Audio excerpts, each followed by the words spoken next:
श्रीगणेशाय नमः।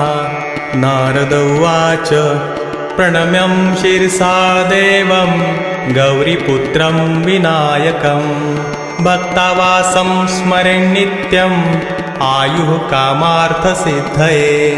प्रथमं वक्रतुण्डं च एकदन्तं द्वितीयकं।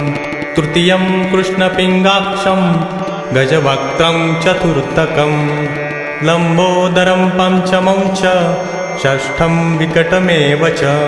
सप्तमं विघ्नराजं च धूम्रवर्णं तथाष्टमं।